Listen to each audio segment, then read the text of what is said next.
Hi! It is I, John underscore Silva underscore, your favorite streamer.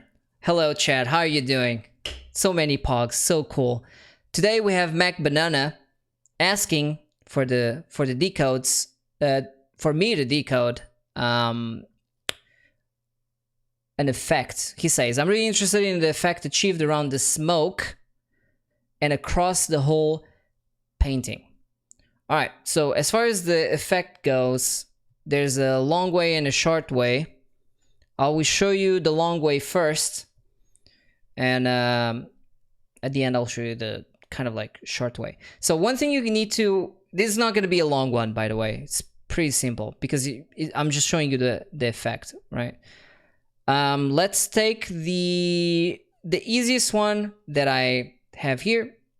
By the way, this is not the whole painting. This is just a cropped up version. This is a painting. Yes, it is not a filter whatsoever. So I zoomed in on this area here, and you can clearly see it's a painting. Smile. I'm going to show you how to get that effect. So the kind of like wet edges effect. Let me grab a new layer. I'll just grab the color here. Make a little square. All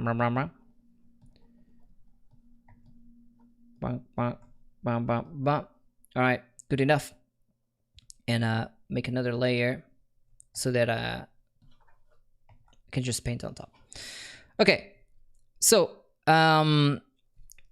what you can do for the gray area outside of the smoke, you do the same on the smoke if you want. I'm just gonna show it here. It's just that on the smoke it's more granular. So what I would advise you to do is paint the surface kind of like texture, like normally. Also use smudge tool because I can see that there's smudges here and there. Right? So let's say you're doing a surface like this. Right? Kind of like you add in, you blend, you add, you blend, you add, you blend. And once you have kind of like a rough area, you take the base. This is just one of the many ways, by the way. But you take the base color, not the darkest part, and you go in and pretend you're doing some brush strokes. Like that. It's sort of like doing this. Another thing you can do is lower down the opacity of your brush, and every time you glaze over or around each brush, you're gonna have a darker outline, like so. I'm just gonna do it. I'll do it a little bit. I know you want the gold effect more, so I'm gonna rush this one. Some here. This. And I'll go back to normal opacity, like 100% opacity, and carefully do this effect, like so. So it's almost like how can I explain this? It's like a imagine like a fingerprint kind of thing, you know. So some edges are going to be lost, and I'm pretty sure that the artist went back and forth with this. It wasn't just once or twice and you're good to go. And this seems to be very deliberate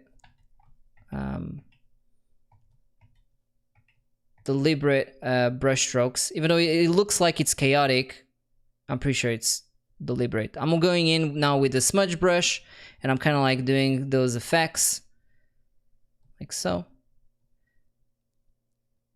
And you can always go back again with a darker. Let's make it even more dark, and kind of like do a couple of brush strokes like this, you know, and then go back in and do that. Okay, this one was I was more successful with this one now because I was more deliberate and careful. So there you go.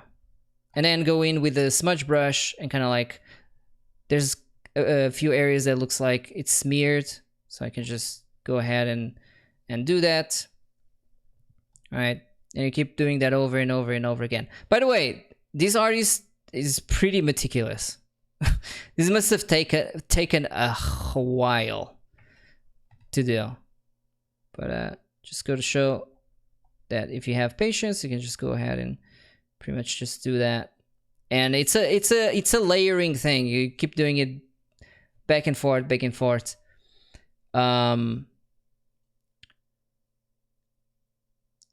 Well, it's probably a painting. It's not probably. I am telling you, John_Silva_ am telling you, this is a painting. There's no negotiation here. Or there's no maybes. It is a painting. Anyways. You can paint over it, but there's things about it that are very, like, artistic. Anyways, so that's the effect, right? I could have picked a better color, to be honest, to make it more contrasty. I'm doing an adjustment so you can see like how it would look like with the...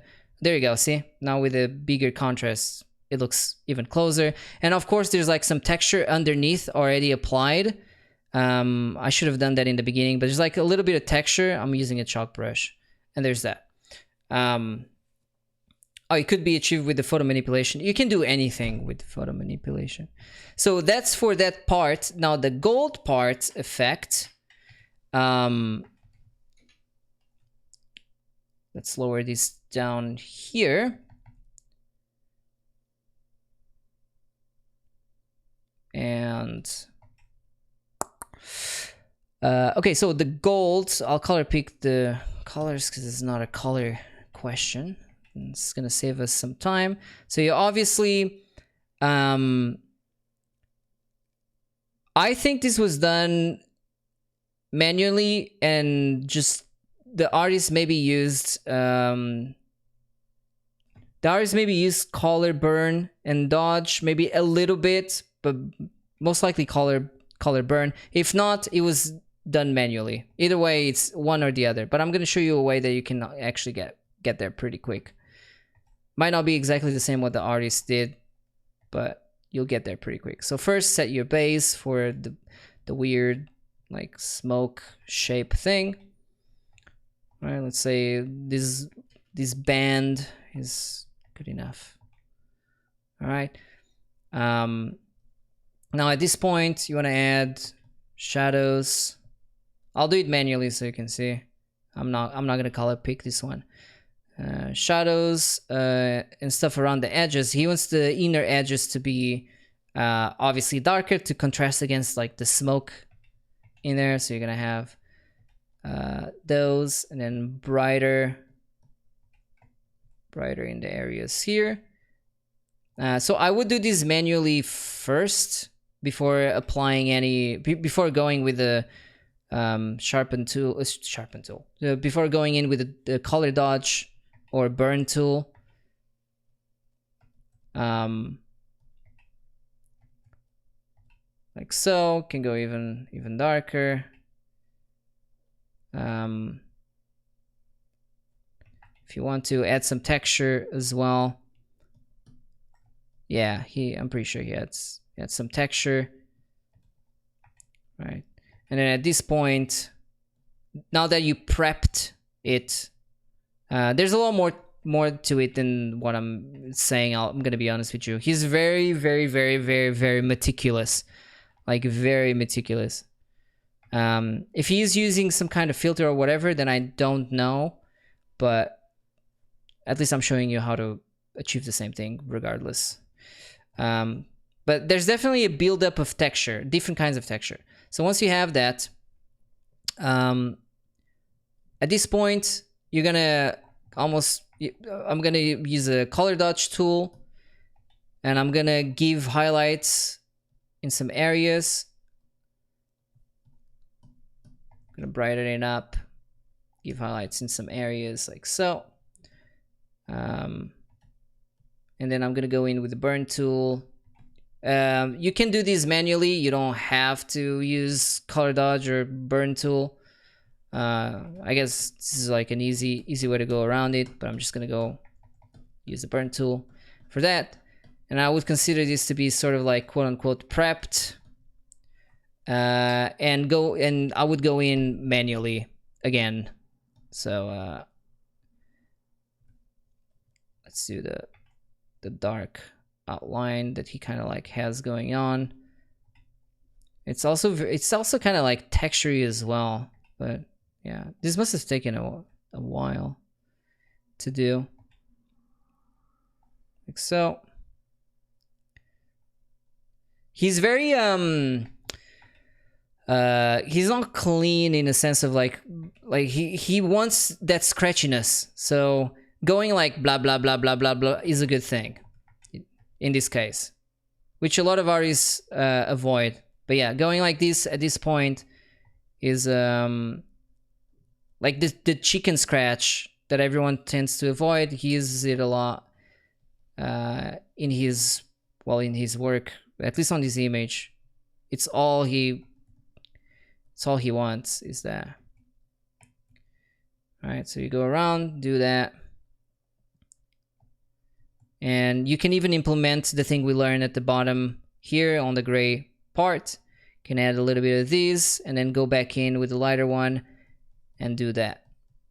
Right? Because there's a couple of areas that he has that going on for him. So yeah, he'll really fucking like get in there and do this. So you see, as long as I keep working on it, it's slowly looking quite similar. Gonna give a little bit of gray here. And it's just a matter of like going in there and I'll color picking a lighter color and going over the same, like I'm trying to go over the same kind of brush strokes that he went there to create that noise texture that he has. Like so. And so this is one way. I was gonna make another golden band and show you how to do the whole thing from scratch, but honestly I'm just gonna use the one that I have here because there's only one more step to this, which is in Photoshop, at least. I don't know how it is on other softwares, but in Photoshop you can have the curves layer, curves, what do you call these? Just a panel, right? And if you do really drastic changes like this, you could, there you go, you could have something that makes it look pretty contrasty if you want. This is probably too much. This one, hold on, this was better. So you could make this if you want first and then go on top, right? You can have that, and then once you have that, you go on top and you go back to what I said before, which is going in and doing this kind of scratchy, you know, you're painting. Anytime you do an effect, anytime you do an adjustment, I would never just leave an adjustment as is. I would always paint over. Like this is true for like anything, not just in this art style. But yeah, so once you've done that, you can go in here and just kind of like continue and manually tweak the thing. You can probably create a brush for this too, so you don't have to do it manually, but I'm just showing you like a couple of ways you could go around it. This is a little too like yellow. I would probably like lower down the opacity. There you go, that's way more that's closer to what you want. So that is pretty much it for this one. This was a quick